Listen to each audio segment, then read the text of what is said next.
Bonsoir, je te retrouve encore avec beaucoup de plaisir, car c'est toujours le cœur joyeux que je partage la vérité. Nous verrons ce soir l'assurance du larron. Juste avant, prions. Notre Seigneur, notre Dieu, nous nous rappelons que hier, Marthe déclara à Jésus, « Je sais qu'il ressuscitera au dernier jour. » Tandis que nous lirons à nouveau dans la parole, que le Saint-Esprit nous éclaire, qui nous dirige, afin que nous puissions comprendre tout ce qui sera dit au nom de Jésus et pour ta gloire éternelle. Amen. Prenons la Bible au livre de Luc, chapitre 23, et nous lirons les versets 39 à 42. Jésus de Nazareth a été emmené sur le mont Golgotha afin d'y être crucifié. Et nous lisons à partir du verset 39. L'un des malfaiteurs crucifiés les juriait, disant, « N'es-tu pas le Christ ? Sauve-toi toi-même et sauve-nous. » Mais l'autre le reprenait et disait, « Ne crains-tu pas Dieu, toi qui subis la même condamnation ?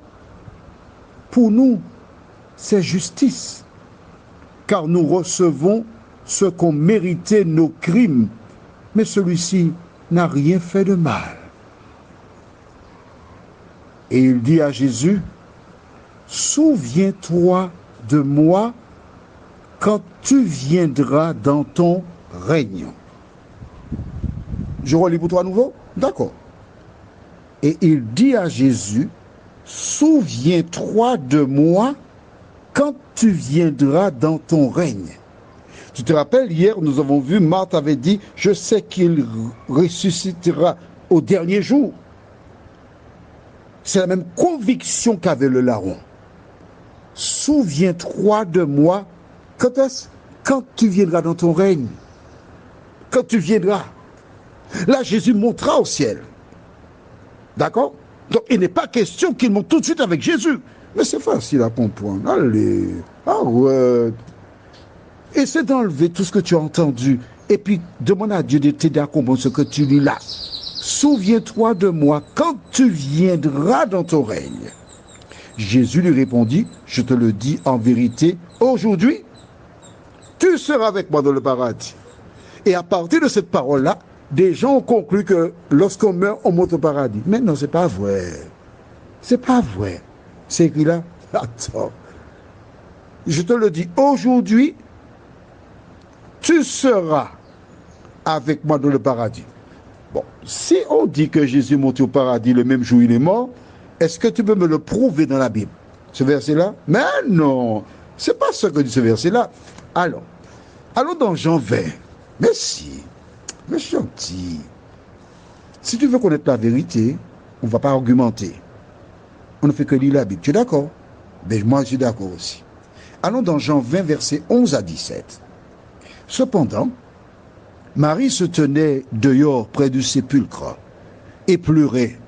Comme elle pleurait, elle se baissa pour regarder dans le sépulcre et elle vit deux anges vêtus de blanc, assis à la place où avait été couché le corps de Jésus, l'un à la tête, l'autre aux pieds.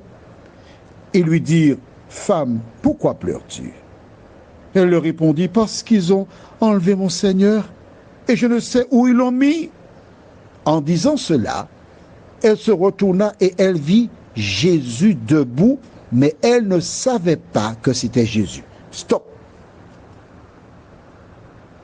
Elle se retourne, elle voit Jésus.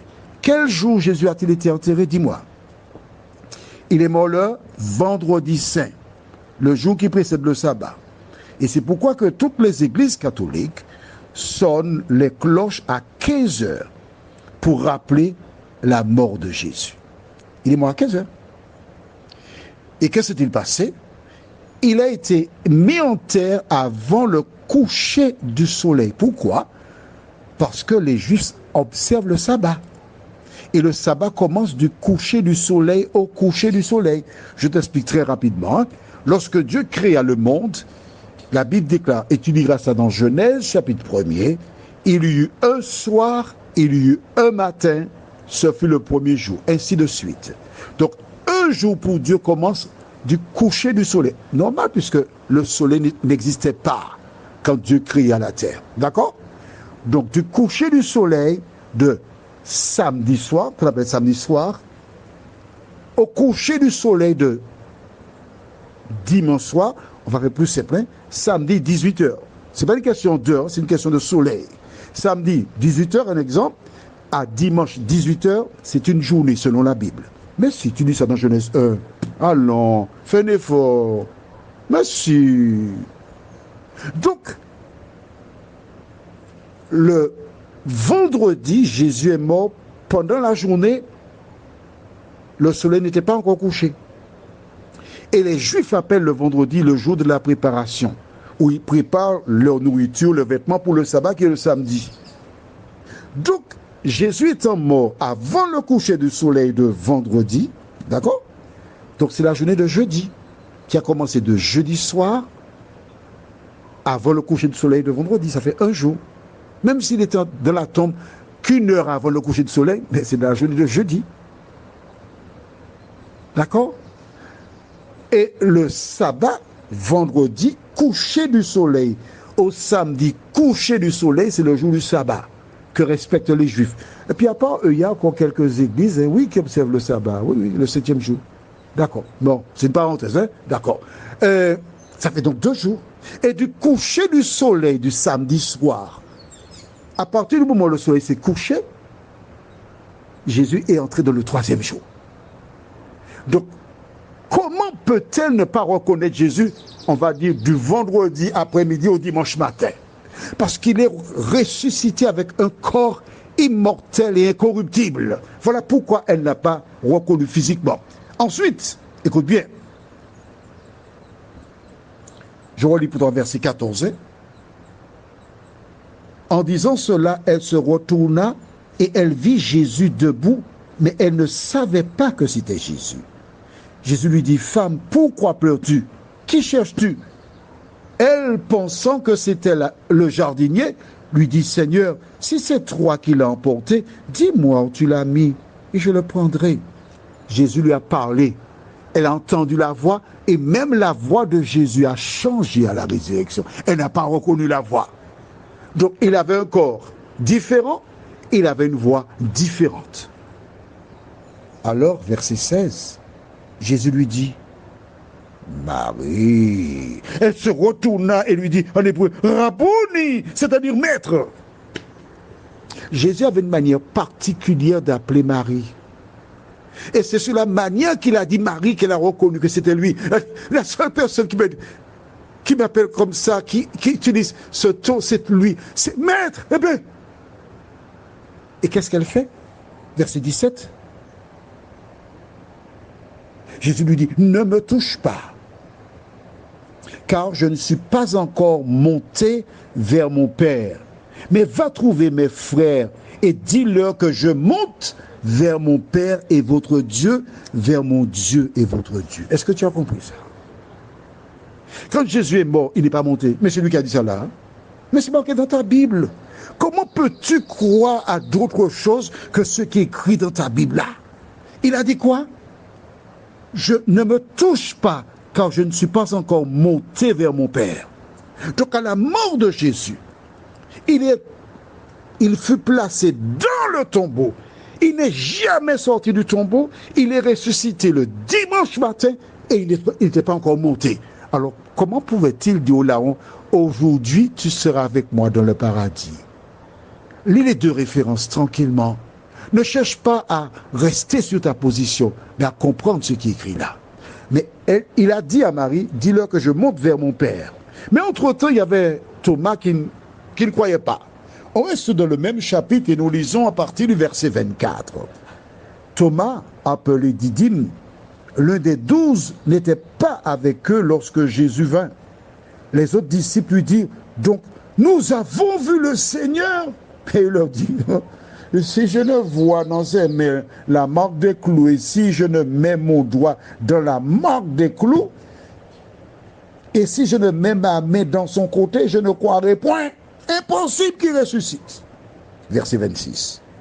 8 jours après, les disciples de Jésus étaient de nouveau dans la maison, et Thomas se trouvait avec eux.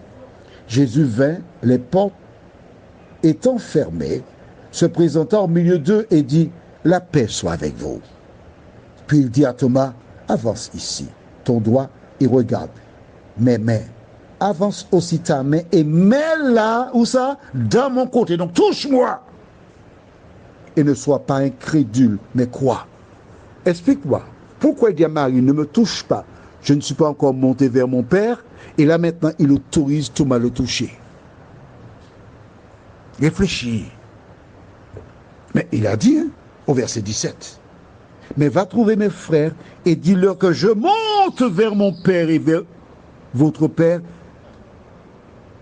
vers mon Dieu et votre Dieu. » Lorsque Jésus est ressuscité le dimanche, premier jour de la semaine, dimanche, Gloria, il est monté vers le Père. Il est revenu sur terre. Et c'est ainsi que Thomas a pu le toucher. Tu ne savais pas ça? Mais voilà. Si tu lisais la Bible, ce que je te dis là, tu lis la Bible, tu comprends ça, hein? En fait, si tu as une question, envoie un message par WhatsApp au numéro suivant, plus 596 696 889 393. Portable 889 393. Ou encore plus simple pour certains, 88 93 93. As-tu compris? Le larron, il est dans la tombe.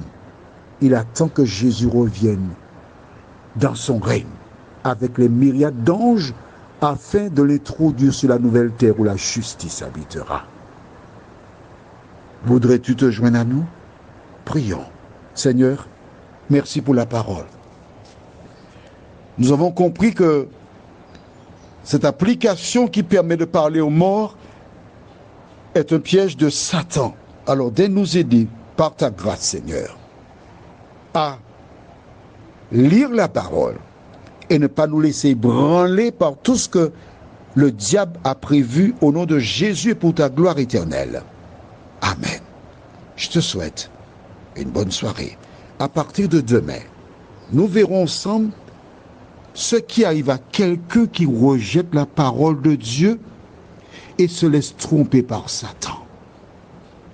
Je te souhaite une bonne nuit.